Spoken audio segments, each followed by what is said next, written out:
नमस्ते, स्वागत है आप सभी का इस क्लास में। आज हम कक्षा 12th का विषय व्यवसाय अध्ययन पढ़ रहे हैं, जिसमें आज हमारा चैप्टर है व्यवसाय का वित्तीयन। चैप्टर 15 व्यवसाय का वित्तीयन। व्यवसाय को वित्त की आवश्यकता क्यों पड़ती है?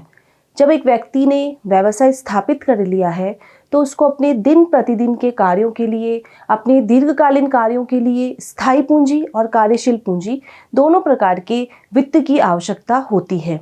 इस हेतु वह धन कहाँ से एकत्रित करेगा, उसके पास धन एकत्रित करने के विकल्प क्या क्या होंगे, इसके अंतर्गत हम आज इस अध्याय में पढ़ेंगे। तो हम शुरू करते हैं व्यवसाय का वित्तीयन। व्यावसायिक वित्त क्या होता है? यानी व्यवसायी जो है उसको अपने व्यवसाय को प्रारंभ करने के लिए और उसे सुचारू रूप से चलाने के लिए वित्त की आवश्यकता होती है, ताकि उसका काम रुके नहीं। तो उस कार्य को प्रारंभ करने के लिए, उसे बनाए रखने के लिए जो भी वह वित्त प्राप्त करता है उसे व्यावसायिक वित्त कहा जाता है। व्यवसाय को प्रारंभ करने, उसे चलाने व अन्य व्यावसायिक उद्देश्यों की पूर्ति के लिए, जैसे व्यवसाय है तो उसका काम ही है कच्चे माल को क्रय करना, उससे तैयार माल बनाना, कर्मचारी जो उसने अपॉइंट कर रखे हैं उनका वेतन देना और अन्य जो डेली के जो उसके खर्चे हैं उन सभी को करने के लिए उसे व्यावसायिक वित्त की आवश्यकता होती है, ताकि वह अपना व्यवसाय सुचारू रूप से चला सके, उसमें किसी प्रकार की कोई कमी ना रहे। तो व्यावसायिक उद्देश्यों की पूर्ति के लिए उसे आवश्यक धन की प्राप्ति और उस धन को जो उसने प्राप्त किया है वह उसका उपयोग किस तरीके से करे, इन दोनों को ही व्यावसायिक वित्त में शामिल किया जाता है। यानी इसमें धन को प्राप्त करना और उसका उपयोग दोनों ही शामिल होते हैं व्यावसायिक वित्त के अंतर्गत। यानी धन को कैसे प्राप्त करना है और उसका उपयोग किस किस तरीके से व्यवसाय में करना है, इन दोनों का ही जो सम्मिलित रूप है वह व्यावसायिक वित्त कहलाता है। अब व्यावसायिक वित्त के उद्देश्य क्या हैं? एक व्यवसायी को वित्त की आवश्यकता क्यों होती है, इसके पीछे क्या कारण है कि वह व्यवसाय कर रहा है तो उसे स्थायी संपत्तियों की आवश्यकता होती है। भूमि चाहिए, भवन चाहिए, जहाँ कारखाना वो चलाया जाएगा, फर्नीचर चाहिए, मशीनें चाहिए, तो इन सभी को क्रय करने के लिए उसे वित्त की आवश्यकता होती है। इस हेतु इसे दीर्घकालीन वित्त, कि जो लंबे समय तक उसे काम में आ सके, ऐसे वित्त की आवश्यकता होगी। और कुछ खर्चे उसके दैनिक खर्चे होते हैं, उस कार्य के लिए भी उसे व्यावसायिक वित्त की आवश्यकता होती है। तो स्थायी संपत्ति का क्रय, प्रत्येक प्रकार के व्यवसाय में स्थायी संपत्ति जैसे फर्नीचर हो गया, भूमि है, भवन है, इनकी आवश्यकता होती है और उस हेतु उसे बड़ी मात्रा में धनराशि की आवश्यकता होती है, क्योंकि इनमें इन्वेस्ट करने के लिए उसे बड़ी मात्रा में धन की आवश्यकता होती है। व्यवसाय के जो दैनिक खर्चे हैं, जैसे कच्चे माल का क्रय है, दिन प्रतिदिन वह कच्चा माल खरीदता है और उससे तैयार माल बनाता है। कर्मचारी जो उसने रख रखे हैं उनको वेतन देना है, कारखानों में जो मजदूर है उनको मजदूरी देनी है, बिजली का बिल है, आदि के भुगतान हेतु वित्त की आवश्यकता होती है। व्यवसायी है, उसे अपने व्यवसाय का विकास करना है, उसमें नए नए प्रवर्तन लाने हैं, उसका विस्तार करना है, तो उन सभी के लिए भी उसे धन की आवश्यकता होती है। वस्तुओं के उत्पादन के पश्चात उनके विक्रय करने में समय लगता है। एक व्यवसायी द्वारा वस्तुओं का जो उत्पादन कर लिया गया है, परंतु उत्पादन होते ही मार्केट में बिकता नहीं है, उसमें थोड़ा समय लगता है। तो इस बीच में जो समय बचा है उसके लिए उसे जो खर्चे हैं वो कैसे करे वे, तो उन खर्चों को करने के लिए उसे एक्स्ट्रा में वह संचय बना के रखता है, अपने अलग से कोष बना के रखता है, तो उसके लिए भी व्यावसायिक वित्त की आवश्यकता होती है। तो उस बीच में व्यवसाय के जो भी खर्चे हैं उनके लिए अतिरिक्त धन की आवश्यकता होती है, इसलिए उसे अलग से अपना कोष बना के रखना पड़ता है। व्यवसाय में भविष्य में होने वाले कोई भी आकस्मिक समस्याएं हैं, व्यवसाय है, जोखिम होता है, कभी लाभ हो रहा है, कभी प्रॉफिट हो रहा है, कभी भी कोई भी समस्या आ सकती है। तो उन समस्याओं से निपटने के लिए जो भी उसके व्यवसाय में उतार चढ़ाव आ रहा है उन सभी से दूर करने के लिए, उनसे पार लगने के लिए उसे कुछ अतिरिक्त संचय कोष की आवश्यकता होती है। व्यावसायिक अवसरों का लाभ उठाने के लिए धन की आवश्यकता होती है। उसके व्यवसाय में विभिन्न उसको अवसर मिलते हैं जिसका लाभ उठाने के लिए उसे धन की आवश्यकता होती है। जैसे मान लीजिए कोई व्यवसायी है, उसे एक विशेष माल की बड़ी मात्रा क्रय करने पर विशेष छूट मिलती है। कि एक व्यवसायी है, दूसरे व्यवसायी से माल क्रय करता है, परंतु उसे यह ऑफर दिया जाता है कि यदि माल आप बड़ी मात्रा में क्रय करेंगे तो आपको विशेष छूट मिलेगी, जिससे उसको फायदा होगा। लेकिन बड़ी मात्रा में माल क्रय करने के लिए भी उसे धन की आवश्यकता होगी, बड़े रूप में धन की आवश्यकता होगी, इसीलिए उसे व्यावसायिक वित्त की आवश्यकता होती है। वह छूट का लाभ तभी ले सकता है जब उसके पास माल क्रय करने के लिए अतिरिक्त धन हो। अब व्यावसायिक वित्त का महत्व क्या है, एक व्यवसाय में जो व्यावसायिक वित्त है उसका महत्व क्या होता है, यह क्यों जरूरी होता है। तो 3 हमने महत्व लिखे हैं। बड़े पैमाने की क्रियाओं के लिए एक बड़ा विस्तार करना है, अपने उसे व्यवसाय का विकास करना है, नवीन व्यवसाय को उसमें शामिल करना है, उस कार्य के लिए आधुनिक प्रौद्योगिकी का प्रयोग करने के लिए, जो भी नवीनतम तकनीकें आ रही हैं, उपकरण आ रही है, मशीनें हैं, उन सभी का प्रयोग करने के लिए, और विक्रय संवर्धन के लिए, यानी जो भी उसने उत्पाद तैयार कर लिया है अब उसे मार्केट में किस तरीके से बेचा जाए, उन सभी के ऊपर खर्चा करने के लिए उसे व्यावसायिक वित्त की आवश्यकता होती है। बड़े पैमाने की क्रियाओं के लिए जो व्यावसायिक वित्त की आवश्यकता कैसे होती है, क्यों होती है, कि वर्तमान युग वैश्वीकरण का युग है। संपूर्ण विश्व एक बाजार है, संपूर्ण विश्व एक परिवार है। एक व्यवसायी द्वारा उत्पादित माल दूसरे देश में भी जाता है, यानी संपूर्ण विश्व की जो सामान है, जो उत्पादन है, वो आयात निर्यात किया जाता है। तो इस वैश्वीकरण के युग में टिकने के लिए उसे व्यावसायिक वित्त की आवश्यकता होती है कि संपूर्ण विश्व एक बड़ा बाजार बन गया है। एक व्यवसायी को इस बाजार में टिकने के लिए, वह वैश्विक प्रतिस्पर्धा में बने रहने के लिए अपनी व्यावसायिक क्रियाओं का विस्तार करना होता है। कि अगर वह जैसे उसने शुरू किया था अगर वहीं पर ही वह रह जाएगा तो ज़्यादा समय तक बाजार में टिका नहीं रहेगा, क्योंकि वर्तमान युग प्रतिस्पर्धा का युग है। एक ही तरह का सामान को उत्पाद करने वाले विभिन्न व्यवसायी होते हैं, तो उन सभी में इतनी प्रतिस्पर्धा होती है कि एक दूसरे से कॉम्पिटिशन के लिए, प्रतिस्पर्धा में बने रहने के लिए उन्हें अपनी क्रियाओं को बढ़ाना पड़ता है, उनका विकास करना पड़ता है, विस्तार करना पड़ता है। इस हेतु उसे व्यावसायिक वित्त की आवश्यकता होती है। आधुनिक प्रौद्योगिकी का प्रयोग कि आधुनिकीकरण के इस युग में तथा बाजारों की चुनौतियों का सामना करने के लिए व्यवसायी को उत्पादन प्रक्रिया में आधुनिक मशीनों व उपकरणों का प्रयोग करना पड़ता है।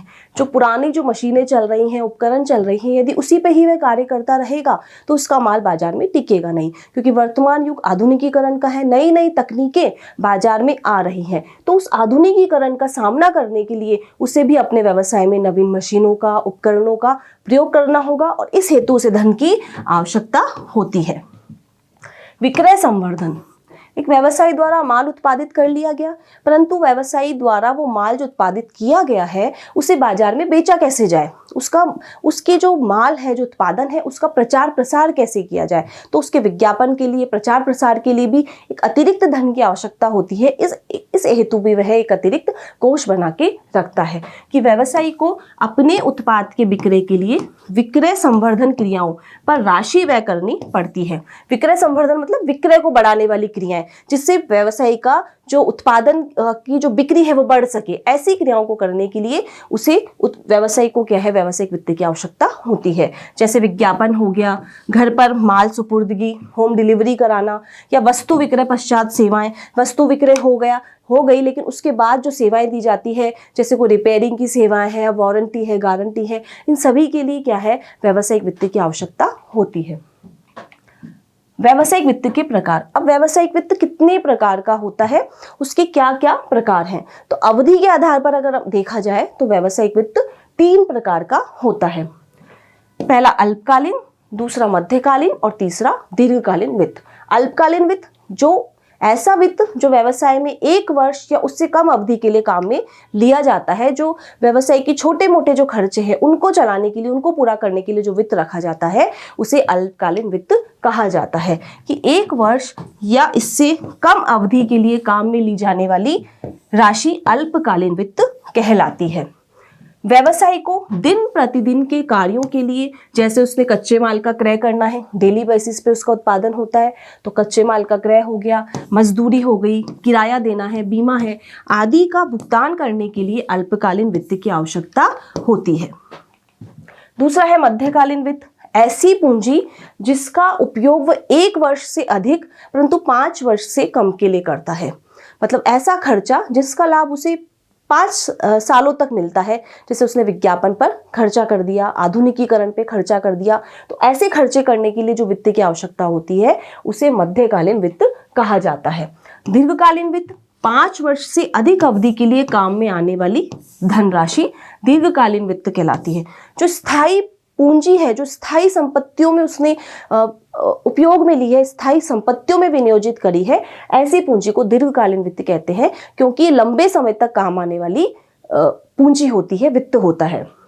इस प्रकार के धन की आवश्यकता स्थायी संपत्तियों में निवेश के लिए होती है। इसे स्थायी पूंजी भी कहते हैं, क्योंकि ये व्यवसाय में लंबे समय तक बनी रहती है।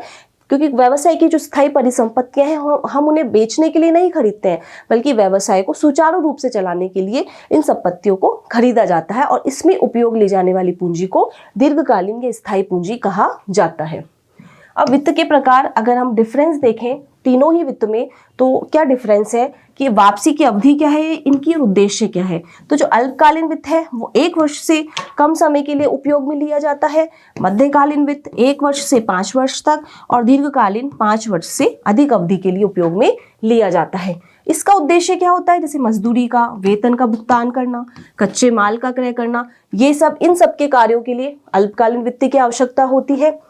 नवीनीकरण करना है व्यवसाय में या विज्ञापन पे खर्चा करना है, इन सब के लिए मध्यकालीन वित्त की आवश्यकता होती है। और भूमि व भवन है, मशीनरी है या अन्य और भी कोई फर्नीचर है, स्थायी परिसंपत्तियां हैं, उनको खरीदने के लिए, उन पे इन्वेस्ट करने के लिए दीर्घकालीन वित्त की आवश्यकता होती है। प्रत्येक व्यवसाय के लिए वित्त की मात्रा का अनुपात उसकी प्रकृति पर निर्भर करता है कि प्रत्येक व्यवसाय में वित्त कितना काम में लिया जाएगा और कहाँ कहाँ कितने कितने मात्रा में इसका उपयोग किया जाएगा, किन किन स्रोतों से लिया जाएगा, यह व्यवसाय की जो प्रकृति है उस पे डिपेंड करता है। स्थायी व कार्यशील पूंजी। अब व्यवसाय में 2 प्रकार की पूंजी विनियोजित की जाती है, स्थायी पूंजी और कार्यशील पूंजी। स्थायी पूंजी जो स्थायी परिसंपत्तियों में इन्वेस्ट की जाती है, जिसका हम लंबे समय तक काम में लेते हैं, और कार्यशील पूंजी जो दैनिक खर्चों के लिए, जो व्यवसाय को सुचारू रूप से चलाने के लिए जो खर्चे किए जाते हैं, उसके लिए जिस पूंजी की आवश्यकता होती है उसे कार्यशील पूंजी कहा जाता है। व्यवसाय की जो दीर्घकालीन संपत्तियां हैं उनमें विनियोजित पूंजी को स्थायी पूंजी कहते हैं, क्योंकि ये व्यवसाय में लंबे समय तक प्रयोग में आती है। इनको एक बार खरीदने के बाद इनका उपयोग लंबे समय तक किया जाता है। कार्यशील पूंजी से तात्पर्य उन संपत्तियों से है जिन्हें सरलता से रोकड़ में परिवर्तित किया जा सकता है। ऐसी संपत्ति जो दीर्घकालीन नहीं है, उन्हें कभी भी हम मार्केट में बेचकर रोकड़ में परिवर्तित कर सकते हैं, जैसे स्टॉक हो गया, डेटर्स हो गए, जो देनदार है जिनको हमने उधार दे रखा है तो वो भी हमारे डेटर्स हैं, तो उनसे हम पैसा ले सकते हैं। तो ऐसी पूंजी को कार्यशील पूंजी कहा जाता है। इस पूंजी की आवश्यकता व्यवसाय के दिन प्रतिदिन के कार्यों के लिए होती है। स्थायी पूंजी की आवश्यकता बड़े कार्य के लिए, जो लंबे समय तक चलने वाला कार्य है, उसके लिए होती है, और कार्यशील पूंजी की आवश्यकता जो व्यवसाय के दिन प्रतिदिन के कार्य है उसके लिए होती है। वित्त के स्रोत। अब वित्त कहाँ कहाँ से प्राप्त हुए, एक व्यवसाय को वित्त कहाँ कहाँ से प्राप्त होता है, उसके क्या क्या स्रोत होते हैं। तो व्यवसाय की वित्तीय आवश्यकताओं की पूर्ति के लिए आवश्यक धनराशि को प्राप्त करने के लिए व्यवसाय के पास 2 विकल्प होते हैं। या तो वह खुद से धन लगाएगा, उसके पास खुद के पास जो भी पूंजी रखी हुई है वो लगा देता है, और दूसरा बाहरी स्रोत, यानी बाहरी स्रोतों से अपने अलावा जो अन्य लोगों से वह जो वित्त एकत्रित करता है वो सब बाहरी स्रोतों में आते हैं। आंतरिक स्रोत। व्यवसाय द्वारा अपने व्यवसाय को आरंभ करने में अपना धन निवेश किया जाता है। जो भी उसके पास धन है वो उसमें निवेश करेगा तथा व्यवसाय में अर्जित लाभ का एक भाग व्यवसाय में ही रखता है। जो भी उसने धन लगाया है और उस धन से, उस पूंजी से जो भी उसे लाभ प्राप्त हो रहा है तो वह संपूर्ण लाभ को व्यवसाय से नहीं निकालता, उसका कुछ भाग व्यवसाय में ही रख देता है ताकि व्यवसाय जो निरंतर रूप से चलता रहे। तो जो व्यवसायी है, जो व्यक्ति है जिसने धन निवेश किया है और लाभ का एक भाग जो है व्यवसाय में ही रख लिया है, इन दोनों से ही मिलकर आंतरिक स्रोत बनते हैं। बाहरी स्रोत। व्यवसाय द्वारा बाहरी स्रोतों से भी वित्त प्राप्त किया जा सकता। बाहरी स्रोत जैसे वित्तीय संस्थाएं हैं, बैंक हैं, साहूकार हैं, उसके जो सगे संबंधी हैं, मित्र हैं, इन सबसे जो वो वित्त की प्राप्ति करता है। पूंजी बाजार है, उत्पादक है, साहूकार है, ये सभी जो है बाहरी स्रोतों में आते हैं। तो आज हमने व्यावसायिक वित्त की आवश्यकता क्यों होती है, उसके क्या क्या विकल्प हैं, उसके स्रोत क्या क्या हो सकते हैं, इनके बारे में पढ़ा। Thank you.